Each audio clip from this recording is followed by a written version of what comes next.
You are now listening to the Divorce Diaries podcast with your host. Well, that's a secret. No names, ages, or any other identifying characteristics will be used as we protect the young and innocent. You'll be taken on a journey as one man considers getting a divorce or remaining married. The Divorce Diaries daily entries chronicle the decision-making processes in real time as they unfold day by day. He hopes to add a bit of clarity to his sometimes muddled mess of a marriage. Cheating, overspending, sex, sadness, and betrayal are the characteristics of this marriage. Is he making the right choice? Welcome to the Divorce Diaries.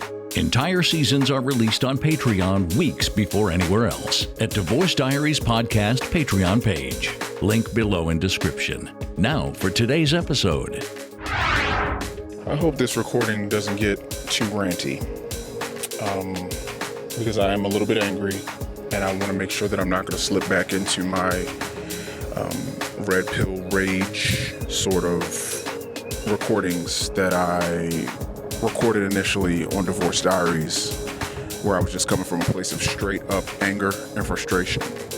I was thinking as I was coming down to my car from work about possessive words and what they mean in marriage, because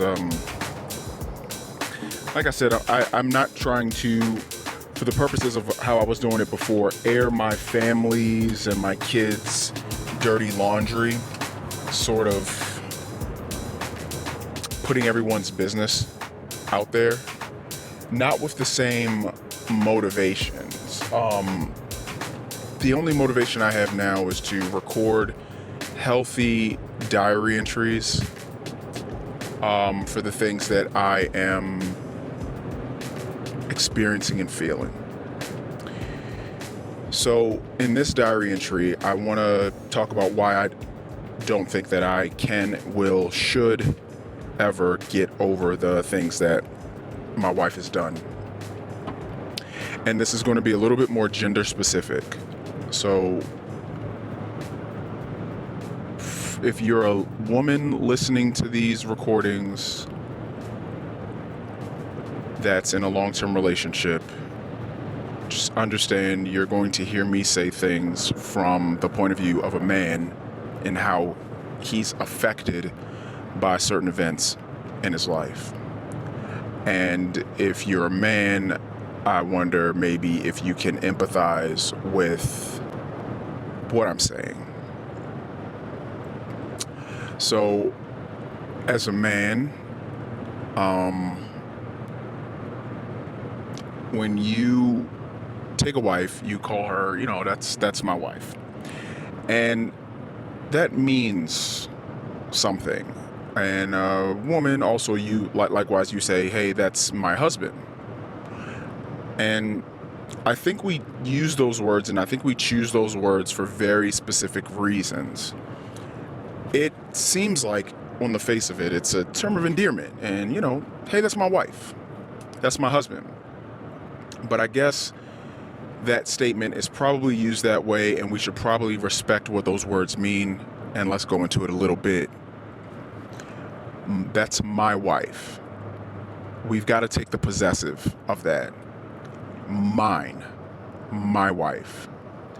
There are things that you are going to do with me as your husband that you will not do with anyone else. Yeah, this might be sort of bleeding into the whole vow thing. I vow that I will take you in richer, poorer, sickness and health, better or worse, death do us part. Amen. Yeah, that's that. But the whole my wife thing, I think that sort of like in my situation, when a wife starts doing things with another man that she should only do with her husband, I think that's when you stop doing, I think that's when you should look to no longer be married to that person. Because it's not like a, hey, that's my That's my notebook, that's my ball, I'm not possessing you like an object, but there is still an amount of possession.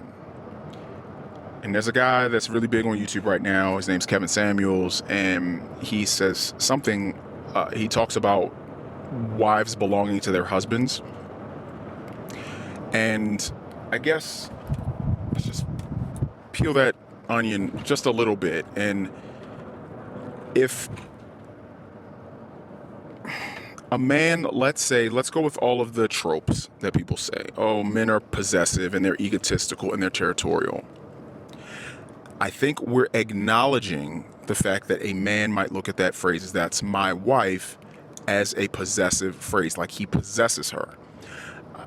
I'm not saying that I make the rules. I'm just saying that I'm just trying to articulate what they are.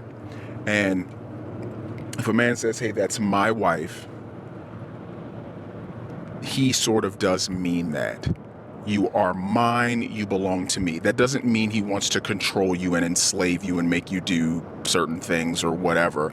It just means that you are his wife. You are the woman that he's chosen to marry, and he looks at you as the thing he should protect, provide for.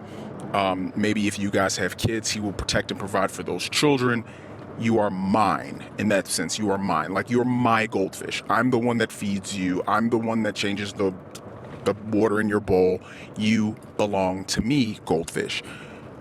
Even though I'm not going to like cook you, and I'm not going to cut off your gills, and I'm not going to hurt you, I'm not going to maim you. I'm going to take very good care of you as mine and as my possession. Goldfish, like, I'm going to take care of you. You're going to have the best goldfish life you can being my goldfish. So that's how a husband likely looks at his wife. You're mine. Yes, I'm going to buy you clothes, and I'm going to take you on vacations, and we're going to have children together, and I'm going to provide a home for you, and I'm going to do all these things because you're mine. You are my wife. It shouldn't be looked at as a negative connotation at all, being mine. And if you're a wife, that's my husband. Like, hey, I don't need another woman making him sandwiches, buying him drapes, picking out his outfit, planning his vacations, painting our walls. Just think of how territorial the average mother-in-law is with her son and her new daughter-in-law. Yeah, they may get along, but I think that might be more of the outlier. And a lot of times mother-in-laws can be a little bit more dismissive and combative with the daughter-in-law, because she was the woman that was doing all of those things for her son, for her son-in-law. For her son.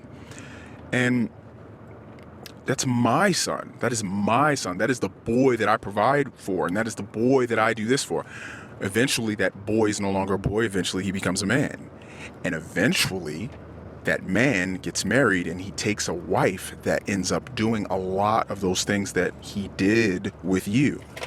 In fact, he used to live with you. Now he doesn't. So it's really, really interesting. This new relationship dynamic. Very interesting.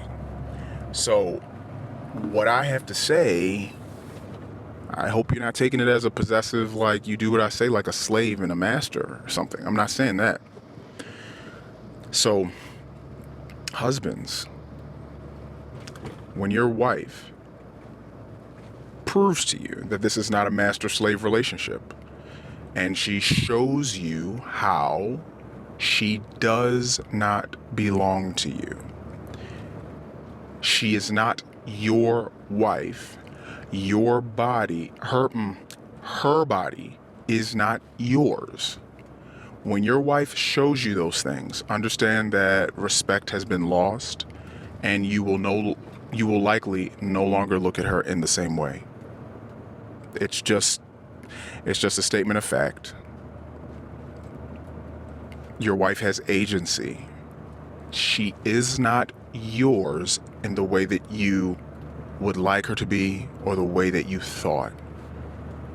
And that's when you need to understand that you do need to get a divorce, because at any moment that security, that there's there's no longer a cave that we live in where your wife, she's just in the cave and she's not going to want to leave the cave because the things outside of the cave could mean her and your offspring harm. That saber-toothed tiger out there, he could kill her and then she won't be able to care for the kids and feed them. So the wife tends to stay close to the cave. She tends to bed down and make a nest and care for the things that are in the cave, your kids.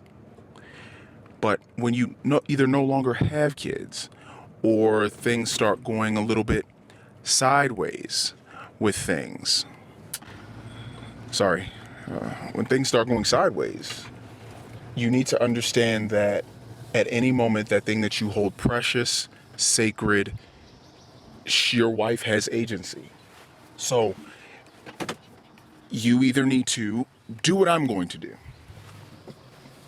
I'm going to get a divorce eventually, and it's not because I don't want to be married. I very much do want to be married to my wife, but since my wife did cheat, and the flagrant way in which she did cheat, and her lack of apologies, and the fact that she was having conversations with her affair partner after we would leave therapy, and she was talking to him, minutes after we left therapy, marital counseling, talking about our lives and what we were going to do and if we were going to fix things or not. And she was lying, about being in an affair the entire time, and she was lying about so many things during the time. And this man was let into my life and my business in a way that feels like nothing but pure and utter betrayal from my wife. And I have to say, I wouldn't be as upset at my wife's betrayal if it wasn't her handling of it. Like when I brought the things up to her, the amount of arguments and defense that she put up, that was probably the most hurtful part. And yes, a year down the line after the affair, 2 years, did my wife do some sort of apology? Yes, she did. Was the apology a little bit lukewarm and half-baked? Yes. Was it after I came to her and I said, hey, I want to bring up this thing that's really bothering me that you did? And then did I get that maybe reluctant apology? Yes. So all of those things were like just slow drips of demolition to our relationship. If it was in short order, I don't know how long it would have had to be, but if it was faster, more objective, more honest, more accountable, then I wouldn't have had so much time to sit and fester and now resent my wife. Because she feels justified in her affair. She feels justified with what she did. She's okay with it. And she has told me several times, our relationship problems are all your fault.